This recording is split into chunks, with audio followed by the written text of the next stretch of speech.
Welcome to a Sunday edition of Missing Pieces. I'm almost recording this in real time. I usually have these go out at 12 p.m. Eastern every Sunday, and it's currently 10 a.m. So I have about 2 hours to not only record this, but also edit it and upload it and have it out to you. And I'm committed to doing that because I'm a strong believer in consistency. If you're wondering why I waited till the last minute, is because I usually record these on Friday. I have like a little time slot where I'm like, this is my time. But this Friday, things got a little crazy, not in a good way, and we'll talk about that. In fact, this whole week was kind of like a wave. It was like awesome, and then like sucky, and then like suckier. So it was like, actually it was like a staircase. It was like a staircase of a week, and I'll talk all about that along with a bunch of other stuff as well in this episode of Missing Pieces. So let's start with the good stuff, the good news, and then the bad news. Last Saturday, where our episode begins, was an awesome day. We decided that we were going to go do some outlet shopping down in Lancaster, Pennsylvania. And it's something that, most guys maybe don't like shopping, particularly for clothes. But for me, I think it's great because sometimes you find some really cool scores, and I certainly did, especially at a discount. I love hunting for deals. And when you can find things that you really love at your favorite brands for not a lot of money, it's a win. And we went out last Saturday. In fact, today I think I'm going to try to edit the video up from that, which is going to take a while because I have a lot of footage. But we did shopping, and it was a fun time. We all found some great stuff, including Clark Man, who was coming along just for the purpose of us going to the arcade afterwards, which we did. It's called Round One Arcade, and it was so much fun. I, of course, recorded that as well, and I think that's probably going to be its own standalone video because I have so much footage from the arcade. And those videos do really well, too, so it's kind of awesome when you can be in a position where you can go do something that's really fun and you just enjoy the heck out of it, and then you also can get paid and possibly make money from doing that. It makes me just want to do that all the time, which would be incredible. And speaking of gaming and arcades, I got some good news on that front, too, which we'll talk about later as well. But after the arcade and after finding all kinds of great stuff, including this sweatshirt that I'm wearing, Columbia, man, I found some amazing stuff there. Sponsor me, Columbia. But yeah, we went to JB Dawson's, which is I guess just a regular restaurant that's right in the mall in Lancaster. And that place, last time I was there before this one, they had the best ribs that I've ever had in my life, the best barbecue ribs. And I was like, you know what? That might have been a one-off thing. Maybe it was just like the planets had aligned, and it was like the best chef with like the best cut and all this other stuff. But no, I got it again, and it was once again the best ribs that I've ever had in my life. And they also have this really good side dish, which is called meaty chili. It's almost like I don't know. It's like it's what you'd put on like a chili dog, basically. Amazing. Their French fries, though, are not amazing. They're like the thinnest little shoestring French fries, which I'm not a huge fan of. If I go to a place like that, I want some steak style fries.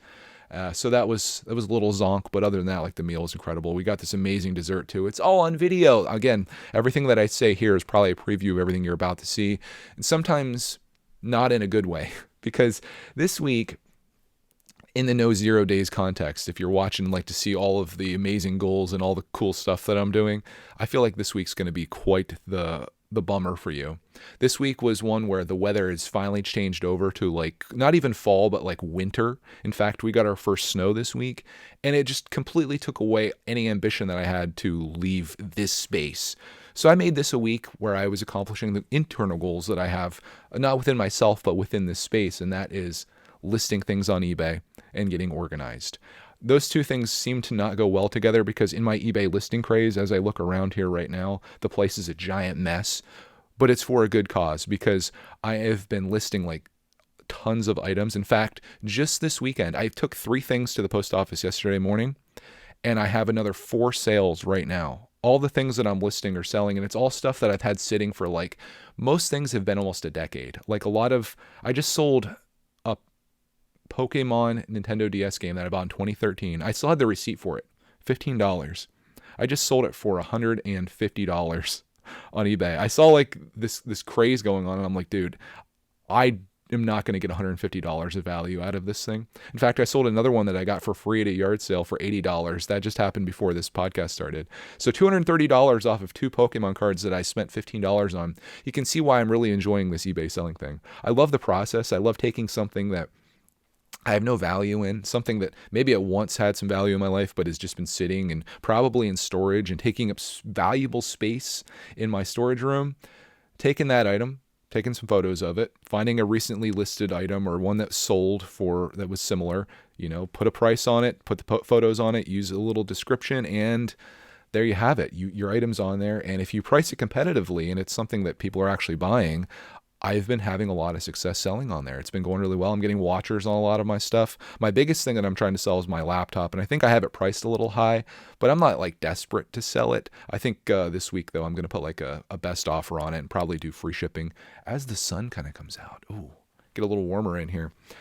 So I've been going just nuts on eBay. I'm almost down to the point where I have all of my non-Lego stuff listed. I have some electronics to still list, like a few camcorders that I found at yard sales on the cheap that I was supposed to list. And that's been a big problem with me, has been I find things that I'm like, ooh, I'll resell it on eBay, and then I just never do that, and it sits. So I want to get my storage space completely cleared out. So I'm listing everything that I don't use anymore. I do have some old camera equipment and things that I still want to list, and I'm going to have to look through and see if there's anything else. As far as like vintage toys and games and things like that, I don't know if I really want to list that stuff. And in fact, I was thinking the other day just about how silly it is almost that I've saved all of my old toys. Like I have totes and totes of like G.I. Joes and Hess trucks and Hot Wheels and Lincoln Logs and, just you name it. Anything that a kid from like the late 80s, early 90s was into, I have those things. Action figures, of course, video games, they're all in totes. And I'm like, why did I save these things? Like, obviously there's some nostalgia there, but like, when am I ever going to go back and get into those? My idea was to have Clarkman enjoy those, and he has enjoyed my Power Rangers. He's like the Megazord in particular and like the Dragon Zord. He likes those, but he hasn't really gotten into much else other than my Hot Wheels track that I had that was actually inherited from my dad. But like all these toys are just there, and I'm thinking like, what am I going to do with these? Like 10 years from now, Clarkman's going to be an adult. I'm still going to have these toys. I'm never going to get into them, never going to do anything with them. But I still feel like kind of compelled to hold on to them. And it doesn't take up an incredible amount of space. It's just like, it's really hard to let stuff like that go. That being said, if they were to just disappear, I don't think my life would change in any way. And I feel that way about my Lego collection too. Like if all the Lego stuff were to just go away, I don't think my life would be like worse. In fact, a lot of the Lego stuff that I have in storage is in moving boxes that moved here in the very beginning of 2020 that I have never even thought about or looked at ever since. Like they're just in boxes. It's like, how is this serving me? What is the purpose of this? That's how I'm thinking about almost everything that I own in my life. Does this serve me? Does it have a purpose? And if the answer is no, there's no reason to hold on to it because it's taking up one of your valuable things you have in life, and that's space. We've got time, money, space. The other hurdle, wives. You got to manage those things. And some people have a lot more of one of those things than the other. Time, money, space, all of those things, like it's your life, So I'm trying to clear out the space part of it, and that would be really good. In fact, I'm even here in the studio trying to look around at how I might want to like move things in this area to better serve me or to accommodate more things or even less things, or just to make it so like my workflow is really good. In fact, I was thinking about moving this desk setup into the corner over here and then moving the shelves that I have over here that you can kind of see if you're watching this. You can also listen to this on Apple Podcasts and Spotify. Moving those to this space behind me here. I really would love, like one of the things that I really want in my life is to have like a permanent driving simulator setup, which as you can probably imagine, that takes up a lot of space, but I want to be able to play Gran Turismo and other racing games using a wheel and shifter and pedals and stuff. I feel like that'd be a high priority in my life, and it's way cheaper than going and buying like an actual car and driving that and insuring it and all of the other stuff that comes along with driving. And you can't really race necessarily, but I'd love to have something like that. I've been really into like the arcade style of things. I love to have an arcade spot, but the Lego stuff just takes up so much of my room. Like I have a 12 feet of table over here beside me to my right that has like little bins on it. Then I've got more bins over here, and then I've got a table that we're gonna have a city on. The Lego thing is just so massive. And there's a part of me that wishes that I would be in a collection of things that just doesn't take space, like coins or cards, stamps, pocket knives. Any of those things would just be so nice because I could collect thousands of dollars worth like I do with Lego, and it would fit in a shoebox or a binder or something like that, instead of like taking up literally the entire basement of our house. But I do enjoy it. But I certainly am at the point right now where I am very much hesitant to buy almost anything. Like right now, this weekend, Lego is doing some really great gift with purchases. But I'm looking at these sets that I would need to spend $250 on. And I'm thinking like, well, it's $250 too. Where am I going to keep it? And I'm going to have to build it, which takes a lot of time. And then I have to find a place to store it. And it becomes like a permanent part of my life. And I don't want any more things being a permanent part of my life, which is why I'm kind of into the digital space in gaming, why that feels like so good to me, because you can do so much without it consuming your entire existence, which is what Lego has done. Like I'm really looking at Lego, like I love the creative aspect of it, and I've talked about this, but I'm looking at the collecting part of Lego, and I've mentioned this before, and it triggers people when I say this, but it is a burden. And I say that and people are like, well, Greg, give all your stuff away, give it to me. And it's like, that's not necessarily the point, that like, I don't want to give it away, but you have to think about all of these items. Like I do love these sets, and there's so much nostalgia around each one of these builds. And I think about the time of my life that I was at when I built that, and who I built it with, and if I did it live, or if Clark was a part of it, Cody was there. All of that means a lot to me.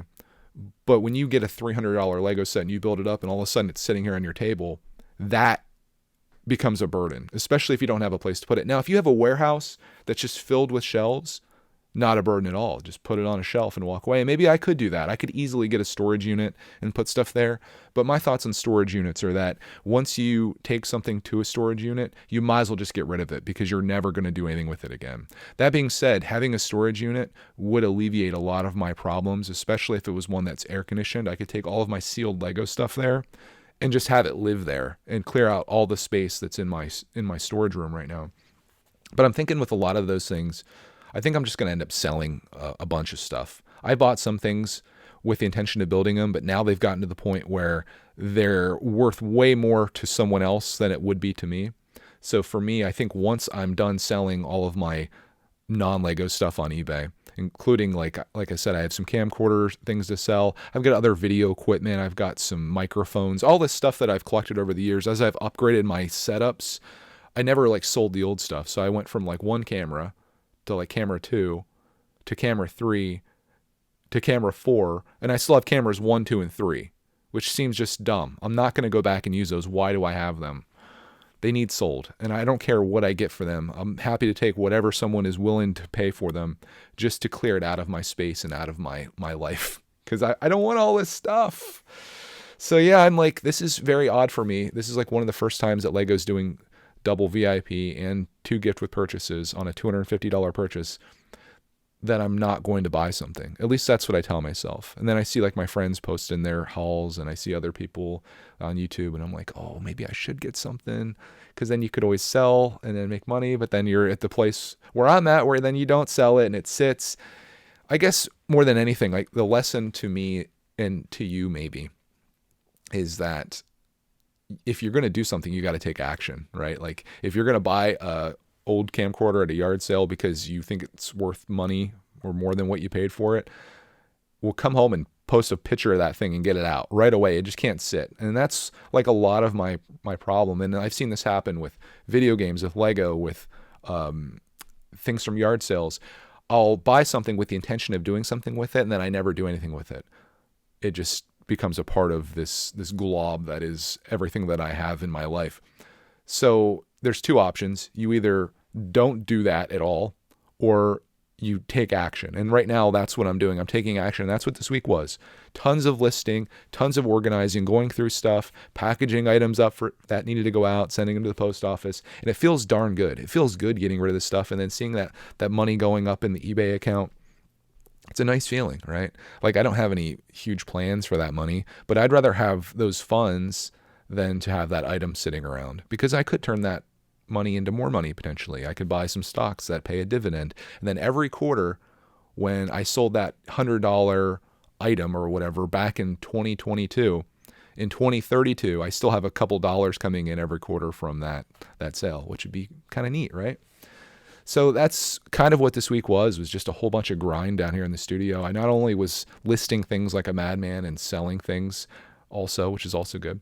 I was working on my Lego organization. I decided that some of my bins were too full, so I wanted to break down like some of the plates and stuff like that. And I know if you're not a Lego person, like you have no idea what I'm talking about. but I'm like breaking things down by color and sorting them out. And I feel like that's going to make our life easier in the future, and also freeing up bigger bins, which then I can put more stuff in. And it's a process. I am wondering though, like I spent a considerable amount of time on that this week. And it's like, did it really result in anything? I think I need to work better on my priorities. And I guess this is kind of a business meeting episode too, considering these kind of combine these into one. That being said, this week the business meeting is coming back, but it's going to be almost like an advice piece, because someone left me a really great comment in last week's missing pieces that I need to address, and it's financial related. So I'm like, ooh, perfect for the business meeting. So there will be a Tuesday episode. I was going to talk about that later, but it felt good right here. It felt appropriate. So yeah, I'm trying to decide what's the biggest bang for my buck in terms of not only working here in my time in the studio, but also listing things on eBay. It seems silly to list something for, $2 when I have something that could be listed for $150, like a Pokemon game, for example. But everything needs listed, and my goal is to list enough that by the beginning of December here, which we're rapidly approaching, everything's on there and ready for Christmas. So I'd love everything just to be on eBay. It's okay if it doesn't sell right away. I just want it all listed in my store. And then I want to have a space in my storage area where if something sells, I know exactly where it is. Like it's on the eBay shelf. But everything needs to be listed. It just needs to be on there. And the buyers will come along. And if they don't, then I'll knock the price down or put an offer on it. But eventually everything will be sold. And if I prepare myself going forward that you're not going to buy something if it doesn't have value to you right now. And if you do buy something at a yard sale, for example, which yard sale season's about 6 months away, that thing needs to be listed right away. And I'm going to be probably doing that. Like I love going to yard sales. I love looking for deals, as I mentioned earlier regarding the outlets. But these are like real deals. And I'm willing to buy things that I don't plan to use with the intention of just selling it, with that being the entire purpose of it. So that's the plan. But when I come home on Saturday afternoon, I'm going to start taking photos and listing. Everything needs to be listed within that day or the next day, just so it doesn't just sit. But it feels good making up for lost time. I'm selling all these things now. Some of the things are worth way more now than they would have been before. Some things worth less, like technology. Not ideal to hold on to a camera 2 years after everyone else kind of stops using it because that value goes down. But something's better than nothing. So if I can encourage you to get on eBay, again, it's super easy. And here's my recommendation. You take your item that you want to sell. Say it's a TV remote, for example. You look that TV remote up and you see people that have it listed, right? And you see the price. But don't look at that. Go to sold listings. There's like advanced options, sold listings, and you can see what it sold for and how recently it sold. What I do is I click a button that says sell one like this. And what it does is it populates all the information from that item for you. And you can change the title. You could leave the title just as it is. I put my own photos in there, and then I put a little bit of thing for the description, like, used or great condition or like new, and then say whatever you want to say about it. You set the price, you set the shipping, and you list it, and it's done. It's so easy. It takes hardly any time at all. Like, you really have no excuse. It's free to list. eBay does take a good portion when it sells, but the way that I look at it is, like eBay, if they're going to take 14% of the sale, think about them connecting me with a world of people to buy my item. If I sat out in front of my house with a table, who's going to pay $150 for a Pokemon game? Who's going to come around that's even interested in that? Whereas if you connect me with the entire country of people, it results in, I think, more and bigger sales. And as a result of that connection and the infrastructure that they provide, I think that's very fair. Like, think about YouTube, like all the stuff that YouTube does, they take like 45% of the ads of the money that they receive from ads for doing this, which I think is still fair because they're connecting us, right?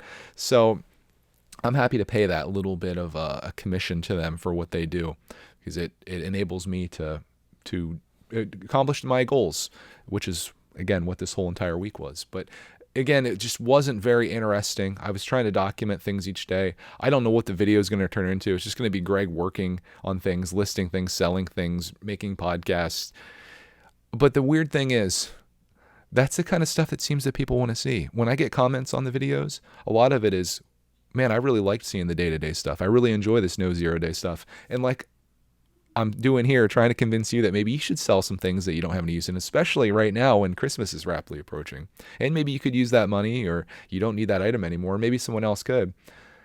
It could encourage people out there to maybe do something on their own too. So I'm enjoying it. So we're going to get all this stuff listed. I need to get this place cleaned up because this week is Thanksgiving week. And we got family coming over as we always do. And there's going to be a lot of gaming and stuff happening down here. So I need to get like as much eBay stuff listed and then kind of put away in the storage room as I can. And then have everything else looking good down here. And this is probably like there's been years in the past where I've literally spent like 12 hours the day before Thanksgiving trying to get this place presentable.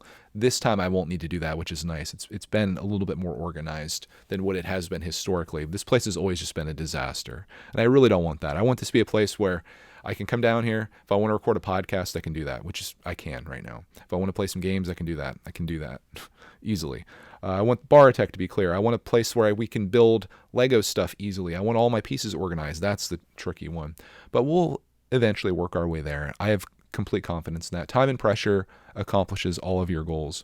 So that's kind of what I've been working on. I also got something built this week. I didn't really do much in the world of Lego, but I did in the world of Kata, which is a competitor to Lego. It's like a Chinese company, but the quality is pretty good and their stuff's Technic and powered up. And it's also brick based, so it looks good and functions, which Lego has never really been able to pull off. And I built their farm tractor, which you'll see throughout some vlogs. And there's also a video up on it on Brickitect. And that was a really crazy experience. I spent so much time building this. It was an incredible amount of time that I spent just working on this and watching YouTube videos. And that was very enjoyable. It was nice building something without streaming it, worrying about entertaining people and staying, vocally active and putting on a show. It's nice just chilling and building. And I needed all that concentration because it was a Technic build.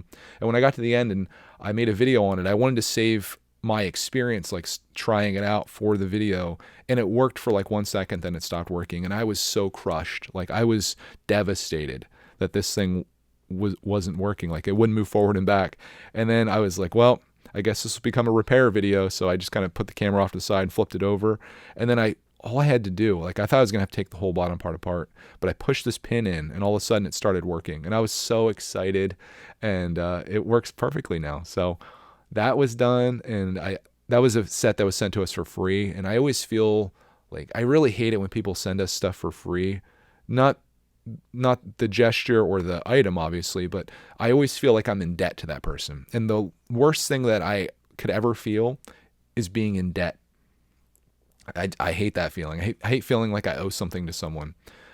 But I was able to get it fixed and I got that done. And I'm sure Kata was probably happy with the result of that. And actually they reached out to me and it was pretty cool. They reached out and like, they want to create like some type of agreement where they pay me to do these videos. And I really don't want to do that because like that tractor I had for like months before I put it together, but they still seem appreciative of it. I should probably take them up on it because then they could send me the free sets and pay me to make the videos. But I just don't know. I don't know if I want to be paid for these things because I want my opinions to be my own. And I feel like if you're paying me for something like that, it's much harder to be critical of something when someone's paying you to do it or when you feel like you owe them something. If you're just sending it to me for free to give my honest opinion, I feel way better about that. So I don't know if I'm going to take them up on that or not. My business directors sitting here beside me in this chair, they're invisible. They're saying to do it, but I do a lot of things that don't make sense business-wise in exchange for integrity. So, and also my interests and passions. So yeah, we'll see. We'll see how that turns out. I think I'm going to chill for a bit though, because if they send me another thing that's like something else that I got to build and I got to find the time for, and that takes away from the other things that are higher priorities for me. So I'll say, hey, let's look into it next year. Maybe we'll see what we can do. So yeah, that's pretty much all the stuff that happened this week in terms of like the boringness. And then Friday things got a little less boring in a bad way, as I mentioned. Clarkman got up like right when I got up, which was like 5 o'clock in the morning. This is my podcast record day, by the way. Not to say that like I was upset about not being able to record it, but he got up and he was crying. He said his like he was achy, he was really weak, and he had a cough, he had a really high fever, he had like the works. And it was like, oh shoot. So we kept him home that day. It was his last day before Thanksgiving break, which is a bummer. But we kept him home throughout the day. He took a pretty long nap that day, but his fever consistently throughout the day was pretty high. Cody, of course, was giving him all of the stuff to bring it down, like Tylenol, and also he had cough medicine, and he seemed to be doing okay. And that night when we were watching Lego Masters, he said like he was having trouble breathing. and that's not something you want to mess with. So Cody was like, well, she called like the nurse triage thing, which is for when you have an issue with your kid and like the doctors aren't there. And she explained the situation, and they're like, you should take him to the emergency room, which sucks because the emergency room is not ideal in terms of getting in and getting out. And obviously at that point, the doctor was closed, urgent care is closed, but we wanted to play it safe. So we took him there about 9-10 o'clock at night.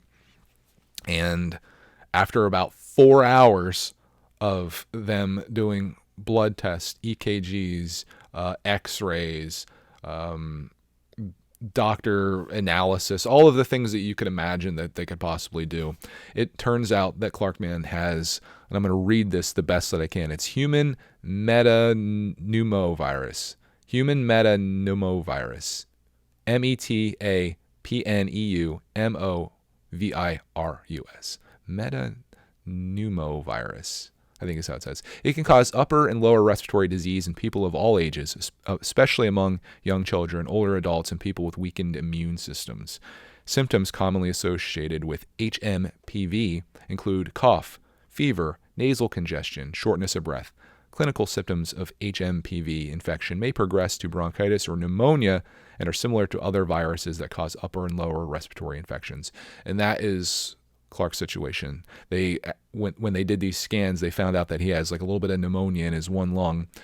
So they gave him amoxicillin there, and then Saturday I went out and got a prescription for it, which he's taking now every 12 hours to hopefully help this out. And he seems to be doing better. His fever's down. So that's good. It's just unfortunate that we had to like go through all that. Again, it was like 4 hours. We got home at like between 1 and 2 o'clock in the morning. It's just crazy how long everything takes there just to run the blood work, because it was after hours. It was like an hour and a half. So we just like spent all that time there. And I knew that's what it was going to be like going into it. Not to mention, God knows how much money all that's going to cost. And I don't know if it's just me being cynical, but I have like this feeling, and I felt like this the whole time we were there. Like the doctor looked him over, and like Clark, did the breathing thing. He had the stethoscope on him. The doctor's like, yeah, it sounds okay. I felt like everything after that, they were doing it just to like run up the insurance bill. And I don't know if this is how hospitals work. Cody has friends that work in healthcare, and they say it's not the case. They say when you go to the emergency room, their goal is to get you in and out as quick as possible, and that they're paid like a fixed fee by the insurance company. So it doesn't benefit them to like do all these extra tests. But when they said they were going to do like blood work and x-rays and EKGs and all this stuff, I'm just like, that seems like a lot. But then ultimately when he had like the pneumonia situation, I was like, well, maybe this makes sense. But the silly thing is, ultimately, like the treatment that he has right now is the same thing that he would have gotten or had gotten in the past when I took him to his family doctor, who looked him over, didn't do any of those tests, and determined before, when I guess incorrectly, he had COVID at the time, but the doctor's like, oh, it's a sinus infection, give him amoxicillin. Well, I guess if he would have run those tests, maybe this is the reason for actually going to a professional place like this. They did the blood work, and he doesn't have COVID. He doesn't have any of these things, but this metapneumovirus or whatever it is, that was the one thing that popped up. We would have known that. So he's taking amoxicillin, feeling better, and he's off this whole week because of Thanksgiving. So it's all good in that regard. So he's not really missing any school, and he really can't afford to, because coming up into 2023, he's going to miss a good bit of school with some of the travel plans we have. So we need to conserve as many days as we can. So he did miss one day, but I think by the time Thanksgiving comes around, he's going to feel a lot better. Let's just hope that Cody and I don't get this, because it said it was like 3 to 6 days is the incubation time. So if you don't hear from me in like, I guess probably like 3 days from now, it probably means that I got that. But I feel like we're going to be okay. We both are adults. I think with kids and older people, according to this, it can be more susceptible. But this is what happens when you go to school and you're around a bunch of other little kids that are all snotty and like, disease ridden. Everybody gets it. And I'm sure there's other kids dropping like flies there. And that's kind of what the emergency room said. It says this is like a really hot time for these kind of things. So he's working his way through that. We've been having some fun playing games. And speaking of that, that's, I guess, one piece of good news this week. Greg's Arcade is back in business. We can finally stream again. I don't know what the holdup was, and I won't get into the story, but we were suspended from streaming for like 2 weeks because of a stream that Clarkman did. Not that he did anything bad, it's just that he was a kid that was streaming. And the AI was like, nope, get out of here. And then when I got a hold of YouTube help, which is like the worst, they were like, and I was talking to some, obviously it's not an actual like person that knows anything. It's someone in a call center or whatever. It was just through chat though. And they, Pat or whatever their name was, Steven, said that we have a 2-week suspension. I was like, cool. So that time went by, still didn't work. It just said live streaming is not available. So I got a hold of them, spent like 20 minutes just waiting for them to come up with some type of answer to this. And then they said they'd convert it to email and I'd hear back in a few days. A few days went by. After like 5 days, I emailed them like, where are we at on this? And then eventually they got back to me and said like, hey, sorry, I'm picking this up for this other person. We got it fixed for you. I have no idea what the problem was, but we can stream again. We actually streamed for the first time yesterday playing Minecraft Dungeons, which was a lot of fun. And I want to kind of get back into that. I was thinking of like blocking out an hour of my day each day and just doing like something related to gaming with a variety of games. My favorite type of thing to do is trying to chase high scores on like classic arcade games, playing retro games. Clark Man, of course, likes the Minecraft style stuff. But yeah, I just want to play a little bit of everything and just put a lot of time into enjoying myself over there. I did a poll with my audience, and 80% of people prefer long live streams where I just do it like every single day for a period of time like that, as opposed to edited videos a few times a week. So good news for me because I can just play and let that exist there. That channel though, since this is a business meeting sort of, that channel is actually doing really well. I made a video about the Logitech steering wheel that I got that I play Gran Turismo with. And that video is like really cranking out, and that channel is doing really awesome. Like it's actually growing and we're making money from the channel, and it's just like an awesome feeling. So I'm like, oh, maybe I obviously I don't think live streams are going to drive that kind of engagement or those kind of viewerships, but if you do little videos here and there, maybe. We'll see.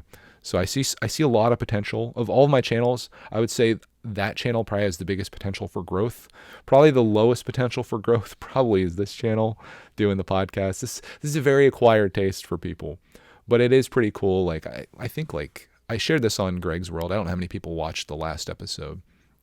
Let's just see. Let's find out how many people watch or listen to Greg's World podcast.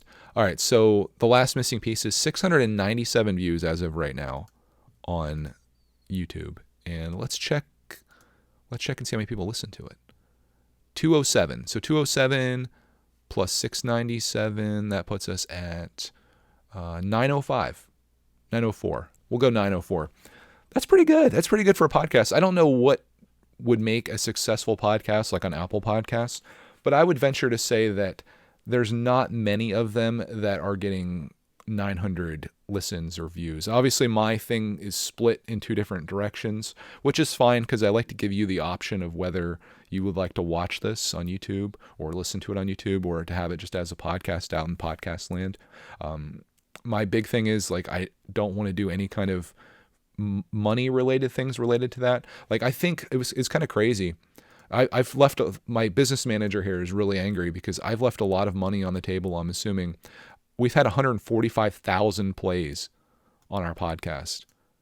I don't know what that would equate to in money, but I don't do any ads or anything on those. So if you're listening to this, it's like, it's just free. I just wonder what that would have been. I don't know what you get paid, but 145,000 listens probably would be some decent money. Even on YouTube, that would be like probably like $500 at least. Long form, probably more than that, but it is what it is. I'd rather have someone have a good listening experience. This isn't the thing that I do for a living. This is just like my hobby. I enjoy this, and I'm honored that people care enough about like my personal stuff to actually tune into this, because like this doesn't provide any value outside of that. I'm not telling you the secrets of life, although sometimes maybe I am, but like, or we're not talking about an individual topic or whatever. It's not an informational podcast. This is purely just kind of like tuning into someone's journal, no matter what the episode is, whether it's 3 questions or the business meeting, or most of all, missing pieces. It's just a guy kind of sharing his life experience and things that I've learned and mistakes that I've made. Obviously, that's what this episode's been a lot about in terms of, collecting things and not taking action when you should. But I enjoy the heck out of this whole process, and I'm really stoked that you guys seem to as well. I'm excited about this week in particular because we're going to be doing a lot with Thanksgiving coming up, and that'll be some great stuff to record. But before I do wrap this up, we get into all that. Speaking of you guys, I always mention that there will be one topic in each episode that people really grasp onto. Like, we could talk for half an hour about 30 different things, right? But in the comments section, it's always like the one thing that everyone comments on. And last week it was having the people come to my house to try to put shutters on our place, and then the guy being a no call, no show, and my frustration with unreliable repairmen or tradespeople or whatever the case is, and just how frustrating that is, just to find someone that's willing to do the job that you want to pay them to do, the thing that they do professionally. It's like if I make YouTube videos for a living and you want me to make a YouTube video for you, and I'm like, either don't call you back, or I don't meet with you, or we don't, like, it's super frustrating. And you guys related to it, including the people that are in the industry. Starting with Julian, he says, "Hey Greg, great episode this week. Just want to say that it's sad that some people aren't professional when it comes to doing their job. From someone who is in the trade business, the company I work for takes pride in coming through when a client needs us for a job. I think people need to be honest with future clients if they're available or not, so they don't keep them waiting and wasting time. But hopefully you can get someone to get the job done. Have a great week." Thank you, sir. Zero says the same thing. He says, "Great vid, sir. Love listening to your thoughts and gives my brain a little bit of a break from analyzing my life." Oh my God, I can relate to that. You're an analytical person too. It's nice to escape every once in a while. Your comments about hired hands or contractors is spot on. They fail to answer their phone, they will fail with the job. I was in construction for 6 years or so, and folks never realized that it's not about the job you have currently, but the jobs in the future and maintaining that positive customer experience. Agreed. Last one comes from Brickman. He says, "Hey Greg, great vid as always. You guys are so kind." He says, "Working in trades is tricky, as truly our job is to make people happy with no issues. As a tradesman in the construction field, it's hard for one person to be the jack of all trades. One suggestion I have is once you find a tradesman you like, such as an electrician, contractor, etc., just ask them about who they would recommend you for your other needs, or if they have anyone they recommend. Definitely makes my life a lot smoother than calling random folks and dealing with people who don't deserve your money and time. Have a great week. Always love the vids." Thank you, sir. Yeah, I think that's my plan. Like, if this guy does the shutters and they're good with that, if I need anything in the future, I might call them, or I can be like, "Hey, do you guys know anyone that does like flooring? Do you know someone that does electrical work?" And if like, I think good people attract good people, right? Like, I think you get what you put out to the world, which is why I think the comment section of our videos and the community that we have is full of good people, because I try to put good out there. If you are a piece of garbage, I'm not going to say that these guys that don't call are a piece of garbage, but if you're kind of garbage, I'm going to say it. There's a good chance that the folks that you associate with are probably similar. So if you find that good person, I think that's a great advice, and find other people from that person that you can associate with and hopefully not have to deal with no call, no shows and people like that. They're supposedly coming this Tuesday to fix my shutter ultimately. I will report back next week as to how happy I am or how frustrated I am with that. But yeah, that was this week in a nutshell. I hope you guys enjoyed tuning in. Again, this week's going to be an awesome one. Whole family's home for like the next, I guess, 8 days, including today. And we get to enjoy Thanksgiving. We get to have family coming over, lots of gaming stuff happening. Hopefully be able to list the rest of the stuff that I have on eBay outside of the world of Lego. I think that's very accomplishable. Get my space cleaned up here, enjoy the time with my nephews. They're spending the night, which I always look forward to because we really get into the gaming stuff. It's just going to be a whole lot of fun. So I'll have a lot of fun things to report back to you for this coming week. Also, Black Friday's happening, so my wallet might be in danger there. But anything I get, it needs to provide value to me. It needs to have some purpose. And if I'm buying it to flip it, it needs to be flipped right away. That's lessons that I've learned in my failures in not being a hoarder. So on that, hope you enjoyed. This is one of my favorite things that I do every week, and I have got about an hour and 20 minutes now to get this out to you. So if you watch this right when it comes out on Sunday at noon, just know that I accomplished it. Thank you for watching or listening, and we'll see you guys in the business meeting episode on Tuesday.